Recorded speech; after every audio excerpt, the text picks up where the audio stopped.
Boa noite, pessoal. Boa noite. Boa noite, Felipe. Vou ajudar o Fogo da Flamengo TV aqui atrás. Felipe, em meio a esse calendário apertado aí, hoje você conseguiu dar oportunidade a muitos garotos, né? Alguns que vinham pedindo passagem, outros, né, pela primeira vez, como o caso do João Alves, que foi muito bem, muita personalidade, o Lohan voltou a ter chance, né? Deu muita dinâmica ali. Queria que você falasse sobre quão gratificante é e ver eles dando resposta em campo também num jogo tão importante. Bom, a base sempre importante. E o bom disso é que eu conheço praticamente todos esses meninos, foram meus jogadores tanto no Sub-17 como no Sub-20. E hoje eu consegui dar minutos para alguns deles, para eles poderem se ambientar com o que é o profissional, ficar perto dos jogadores. E principalmente porque temos que, claro, sempre que puder oportunizar a base, sabemos que é importantíssimo porque é como se a gente tivesse contratado jogadores novos, né? E ter esses jogadores aí rendendo é muito importante para a gente. Felipe, Letícia Marques do GE. Bom, entrando um pouquinho também no que o Lázaro falou, você usou o jogo de hoje para dar oportunidade não só aos atletas da base, mas também a outros atletas que precisavam de alguns minutos. Foi um jogo de muitos testes. Queria saber de você o que você considera que você mais acertou na escalação hoje. Talvez um Varela como titular, você tinha um Wesley à disposição, um Cebolinha jogando ali numa nova posição, quase como um 10, que é uma posição que você precisa quando não tem uma Arrascaeta. Queria saber de você, qual é o seu mérito, assim, seu maior mérito que você avalia hoje na escalação? Não, como eu sempre falo para vocês, eu sempre coloco o que eu acho que eu tenho de melhor para poder vencer o jogo, né? No último jogo eu não pude contar com alguns jogadores, já seja por lesão, já seja por indicação do departamento médico, e outros jogadores durante o jogo acabaram não tendo condições de acabar, o caso do Bruno Henrique contra o Botafogo. Então muitas das decisões, né, eu já falei uma vez, eu não gosto de poupar, não é do meu perfil, só que às vezes é inevitável que aconteçam essas lesões, esses jogadores que não conseguem estar pronto para performar durante o jogo. Hoje, dentro do que eu tinha disponível, eu escolhi o que eu tinha de melhor porque eu não subestimo nenhum adversário, eu acredito que todos são difíceis. O Central Córdoba, né, como vocês mesmos disseram que era muito fraco, demonstrou que ganhou da gente aqui dentro e nós não podemos subestimar ninguém. Então, sempre no primeiro caso, meu primeiro ponto era tentar fazer o resultado, depois se desse para oportunizar, ia oportunizar. Acredito que o time fez um grande primeiro tempo, muito bom, controlamos o jogo, fizemos boas jogadas e os gols, né? Os jogadores que se reencontraram com os gols e depois, claro, conforme foram passando os minutos e o adversário também tinha uma arma importante, que era o contra-ataque, ataque ao espaço, e acabaram fazendo um gol ali, o segundo gol deles aí num rebote de escanteio. Mas acho que foi um jogo muito bom para poder dar oportunidade para esses jogadores que vêm jogando menos e que possam ganhar minutos e confiança. Felipe, boa noite. Flamengo entrou nessa terceira fase da Copa do Brasil com uma obrigação muito grande, né, pelo favoritismo, diante do adversário, cumpriu a sua obrigação pela classificação. Houve clubes que não conseguiram, né, cumprir essa obrigação e confirmar o favoritismo. O Flamengo está classificado. Mas qual, no seu entendimento, o principal proveito que você conseguiu tirar dessas duas partidas da Copa do Brasil? Boa pergunta. É que todo jogo ele deixa alguns detalhes, né? E no primeiro jogo, por exemplo, que jogamos lá no Maranhão, foi um jogo muito difícil, muito complicado, um adversário, um campo muito alto, e o time se comportou de uma forma muito sólida aos 90 minutos, né? E hoje, durante o jogo, a gente viu um time com muita intensidade, muita troca de passe, principalmente velocidade na circulação de bola, e causamos muitas dificuldades. Então, esse jogo foi bom por vários aspectos assim que eu falo táticos. Os jogadores se encontraram, né? Eles encontraram os espaços, porque no final das contas quem joga e quem decide a jogada são os jogadores. O único passo que eu faço é dar o caminho para eles e depois eles que resolvem. e eles encontraram e também nos dá pistas de onde a gente pode sofrer. E por isso que é com esse time que nunca tinha jogado junto, né? Então realmente temos que trabalhar nesses aspectos que precisamos melhorar, mas bem contente com a performance. Felipe, Raiza Simplício da Gol Brasil e da revista Placar. No início do ano, quando o Flamengo contratou o Juninho, você até numa entrevista coletiva você falou sobre ele, sobre a chegada dele, que ele tinha características que encaixavam muito com o seu estilo de jogo e que era um jogador que estava chegando para jogar, para, né, ser de repente ali uma opção ao Pedro, o Gabigol tinha saído, enfim. Só que a gente tem visto que o Juninho não tem tido muitos minutos, às vezes entra e não consegue se encaixar muito bem. Eu queria entender como é que está esse processo de adaptação do Juninho, o que tem acontecido com ele, como é que você vê o momento do Juninho no Flamengo. Vejo que os jogadores eles falam no campo e o Juninho já teve momentos aqui bons, fez o gol na final do Campeonato Carioca, entrou, foi importante em alguns jogos e para mim é isso, o jogador que joga 5 minutos às vezes ele é mais importante do que o que joga 85, porque ele entra e é capaz de mudar um jogo, de fazer um gol e entrar para a história nos últimos minutos. Então para mim não está na quantidade, está na qualidade dos minutos que ele joga. O Juninho, entendo que ele está num período ainda de adaptação, não está na sua melhor, no seu melhor momento, né, eu diria assim, mas estamos aqui para trabalhar, para dar todo o apoio para que ele possa ser o Juninho que a gente espera, que ele espera dele. E enquanto isso, continuar trabalhando e as oportunidades chegarão e assim que ele falar sempre que, como todos os outros falem no campo, ele vai ter cada vez mais minutos. Felipe, boa noite. Natália Brasil, Damas do Esporte, também Rádio Raquete Pinto. Hoje você teve uma vitória tranquila, né? Conseguiu a classificação, mas aí vira a chave domingo, né? Como você mesmo diz, a gente tem um calendário muito tomado de competições, um privilégio para o Flamengo estar disputando essas competições. E você teve hoje o Pedro 90 minutos em campo, a Arrascaeta também entrou depois de ter ficado fora contra o Botafogo. Queria, se você já tem algum pensamento para o jogo de domingo, que é contra o líder do Campeonato Brasileiro, um jogo, né, como a gente fala, que vale 6 pontos, se você já tem algum pensamento em relação principalmente a esses dois jogadores, pelo gramado sintético, pela minutagem, pelo controle, e aí queria ouvir um pouquinho de você. Não, temos 4 dias para recuperar até esse próximo jogo, 4 dias é um tempo muito bom, para que todos os jogadores que jogaram hoje possam se recuperar a tempo para o jogo.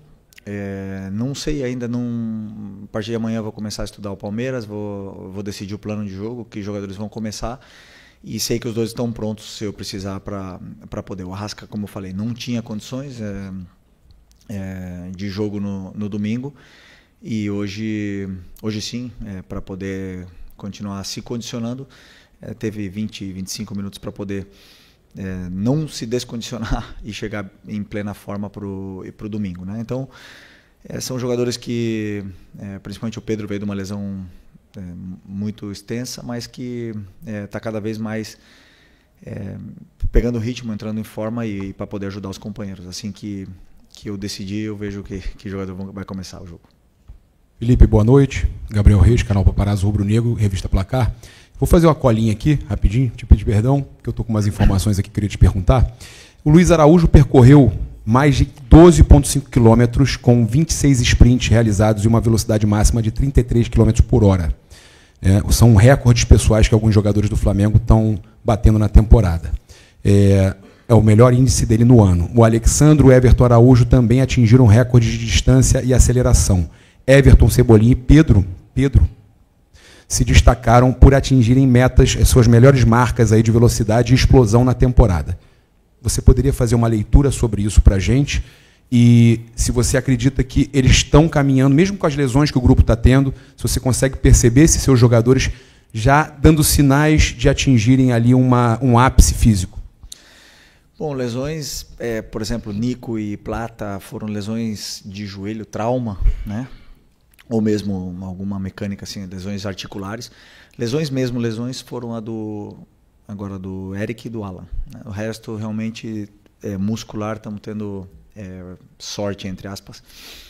nesse aspecto, né? Depois temos jogadores que, claro, que merecem um cuidado especial, que como é o caso do próprio Cebola, do Pedro, do Arrasca, que vieram de lesões pós-operatório. Então tem que ter sempre temos essa instrução de que controle, né, em alguns determinados momentos.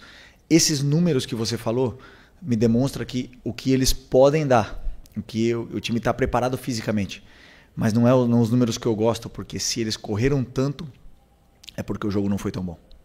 E nesse segundo tempo do jogo contra o Botafogo, que é onde teve muito ida e volta, esses números eles aparecem, né? Porque quando o time normalmente vence, faz um resultado e vence e controla, esses números não são atingidos. Então, muitas vezes a gente fala, pô, o time falta intensidade, e ao contrário, né? O time está correndo mais do que deve, mas está correndo de uma forma errada. Então, esses números aí tem que sempre contextualizar eles, por que eles aconteceram. O Luiz é um animal, realmente, assim, fisicamente é um cara diferenciado demais. Ele tem outros, né? Como o próprio Bruno Plata, são jogadores que Wesley batem métricas que são extraordinárias, são nível europeu.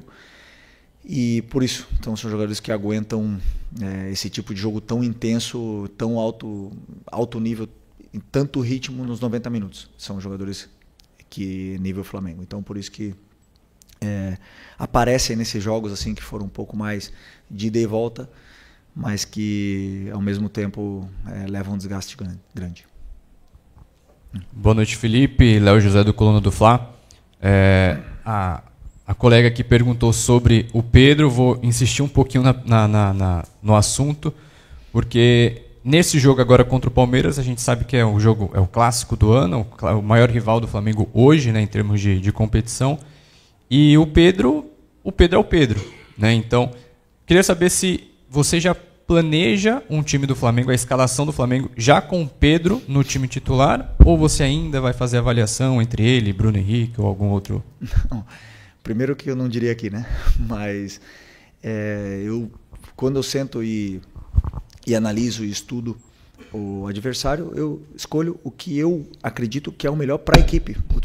Para a equipe, para o Flamengo. Não penso no que é melhor para o Pedro, para o Arrascaeta, para o Gerson, para o Bruno. Penso no que é melhor para a equipe, o que a equipe o que a equipe precisa para poder vencer o jogo. E a partir disso aí, como eu já falei para vocês, eu tomo as minhas decisões, durmo muito tranquilo. E, como eu sempre falo, sempre colocando a equipe acima de tudo. Boa noite, Felipe. Bruna Medeiros, do Desflá. O Lohan hoje voltou a jogar depois de um longo período no Sub-20. E eu queria que você dissesse quais as principais mudanças que você espera depois desse período e o quão importante pode ter sido para a evolução dele, para ele poder te ajudar aí no time. Impressionante, né? Mas falei já do Lohan 2 perguntas na outra coletiva, e uma antes do jogo, foram 3 no outro jogo, e falo a mesma coisa que eu falo sempre. Falem no campo, não importa se tem 16, 17, 36, 37 anos, não me importa. Quem tiver melhor vai ter minutos. O Lohan tá muito bem no Sub-20, hoje teve minutos, foi bem, gostei dele no jogo, e ele tem que continuar jogando bem, não pode relaxar. Se ele relaxar um treino, um jogo, eu estou vendo tudo. Então os jogadores eles falam no campo, e quem é mais regular e está melhor, mais minutos vai ter, e quem não está tão bem, não vai ter tantos minutos. Simples assim. Aqui, Luciana Zogab, da Rádio Roquete Pinto. O Flamengo hoje, mais uma vez, começou, né, a 220 ali, e conseguiu, né, converter em gols, né, as chances criadas, coisas que em muitos jogos, né, teve volume, mas não conseguiu fazer os gols. Hoje o Flamengo fez, mas em contrapartida também cedeu muitas oportunidades, né, para o adversário. Você já falou um pouquinho até na resposta que deu ali para o Papa, mas queria que você falasse também como é que você viu a equipe hoje em campo e o que dá para tirar disso aí para as próximas partidas. Não, eu acredito que foi um bom jogo. O Botafogo da Paraíba tem um time muito bem trabalhado, uma linha muito bem organizada, principalmente dos meio-campistas, não davam muitos espaços para a gente poder filtrar passes. Tentamos filtrar muitos passes por dentro, acabou amarrando. O jogo estava talvez um pouco mais por fora. Como foi o gol do Pedro, começou uma jogada por fora, circulamos e tudo mais. E depois, com o resultado, com 2-0, eu senti que começamos a perder duelos, né? Alguns duelos individuais, tanto ofensivos como defensivos. esses duelos não eram no mesmo nível que quando estava 0-0. Não digo que é normal, mas eu digo que pode se entender pelo resultado do primeiro jogo, pelo resultado do segundo, pelo como estava acontecendo o jogo. E nenhum time do mundo, se você deixa jogar, não vai jogar. Eles jogam, sabem jogar, sabem chegar, sabem te machucar, sabem chegar até no teu gol. E foi assim que sofremos o primeiro gol. Então eu acredito que foi mais por um momento de não digo que relaxamos, mas não era na mesma intensidade dos duelos. O Botafogo conseguiu chegar e fazer essas chances de gol. Felipe, aqui, Bruno Vilafranca, da Rede Multiflá. Queria que você fizesse uma análise do jogo do Varela, né, que não tem tantas oportunidades assim, mas hoje contribuiu bastante. No domingo ele já ajudou numa posição, não sei nem se você já tinha treinado ele naquela posição, jogando ali muito mais centralizado, como um volante mesmo, ou se foi uma situação de momento, mas falando mais de hoje. Ele contribuiu, fez gol, deu assistência, participou de várias roubadas de bola. Enfim, queria que você falasse, até porque provavelmente ele será o titular no próximo jogo, já que você não tem o Wesley à disposição. Obrigado e parabéns pela vitória. Obrigado. Realmente, o Varela é um jogador muito sólido, né? Um cara que na fase defensiva ele domina como ninguém. E depois no ataque é um cara que cria jogadas, não perde a bola, principalmente, né? Então, são características diferentes dele do Wesley. O Wesley sabe atacar muito mais espaço do que ele. Não é que ele também sabe, mas o Wesley tem mais esse perfil físico, né, do que ele. Mas ele tem outro perfil que é mais associativo com os companheiros. É um cara que treina sempre bem, sempre, mesmo quando joga, quando não joga, tá sempre da mesma forma. Um cara importantíssimo para o grupo, para a equipe. É um dos caras mais líderes desse elenco, falando menos, um dos que menos fala, mas é um dos que mais líderes. Todo mundo se espelha nele porque é um líder com atitude e muito importante para mim também. Então, desses jogadores assim que todo treinador gosta de ter no elenco, e não é à toa que tem tanta história na carreira dele, né? Boa noite, Felipe. Ian Arrepia, do canal Faz Andar. Hoje a sua equipe fez 4 gols. Talvez uma das grandes críticas ao seu trabalho em 2025 é a falta de assertividade, né? Quando cria muitas chances e não consegue converter. Contra o Juventude foram 6 e contra o Corinthians foram mais 4. O que essas partidas têm em comum é que o Flamengo abriu o placar muito cedo nas 3. Fez o gol logo nos primeiros minutos. De certa forma, a ansiedade quando o gol não sai cedo assim tem atrapalhado, e de que forma você pode internamente resolver essa questão para que os gols saiam naturalmente, como depois do primeiro acabam saindo nessas 3 partidas, por exemplo? Obrigado. Bom, primeiro, crítica ao meu trabalho, a falta de efetividade, mas eu não chuto no gol, hein? Já chutava, não fazia gol também, mas eu acredito assim que por que não fizemos gol contra o Botafogo? Porque existe uma qualidade defensiva no time do Botafogo. Existe um time que bloqueou os chutes, que não deixou chegar com tanta facilidade, que os atacantes se sacrificaram muito defendendo, fechando os volantes, fechando os espaços, não deixaram chegar. Eu sempre repito, o adversário também joga. O Juventude e hoje o Botafogo e o Corinthians nos deram certas, não facilidades, mas nos deram alguns espaços onde o time conseguiu aproveitar, fazer os gols, e aí o jogo fluiu com mais naturalidade, mais facilidade, né, depois do primeiro gol. Mas como eu falei para vocês, o nível do adversário ele fala muito, né? Se o adversário não é só qualidade com bola, para mim existe a qualidade defensiva. O jogador que tem qualidade na hora de defender, ele não te deixa chutar, ele induz, ele leva você para onde você não se sente confortável, e aí, claro, fazer gols nesses adversários é mais difícil, né? Tem vários times europeus, por exemplo, que são muito sólidos nessa fase defensiva, e aqui no Brasil também temos alguns, e claro, não é tão fácil fazer gol. E ainda mais se às vezes te pega em dias que você não está inspirado, ou não está no melhor momento, ou não está com todos os jogadores que são determinantes no campo. O time acaba não fazendo gols mais do futebol. A única coisa que a gente pode fazer é continuar dando as soluções, os espaços, levando os jogadores até a área, e depois que eles possam encontrar essas soluções e finalizar cada vez melhor, porque treinamos para isso. Boa noite, Felipe. Aqui, Cidão Marinho da Litoral News. Domingo tem um jogo dos dois principais elencos da América, Flamengo e Palmeiras. Palmeiras é o líder atualmente do Campeonato Brasileiro. Queria te perguntar o peso desse jogo, tanto para a campanha no Campeonato Brasileiro, tendo em vista que uma derrota deixaria o Palmeiras muito à frente, e para essa sequência final do Flamengo antes do Super Mundial. Se, na sua visão, esse é o grande duelo das duas melhores equipes de fato, porque o Palmeiras contratou muito na janela do início do ano, mais do que o Flamengo, e acabou nivelando a situação nos elencos. Obrigado. Bom, um jogo muito importante hoje, sem nenhuma dúvida, o grande rival aqui, um dos maiores elencos aqui do Brasil também.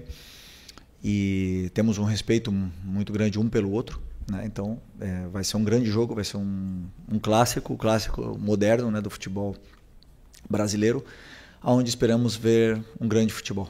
E, claro, sabemos que tem muita coisa em jogo. No final são 3 pontos, mas que, sem nenhuma dúvida, é o Flamengo onde vai para ganhar. E queremos fazer um grande jogo para poder continuar a nossa caminhada. Eu só consigo ver o Palmeiras, não consigo ver mais nada pela frente do que nem Mundial, nem nada. Então, para mim, esse é o próximo foco. Beleza? Bom, daqui a pouco tem treino. Obrigado, boa noite, pessoal. Boa noite.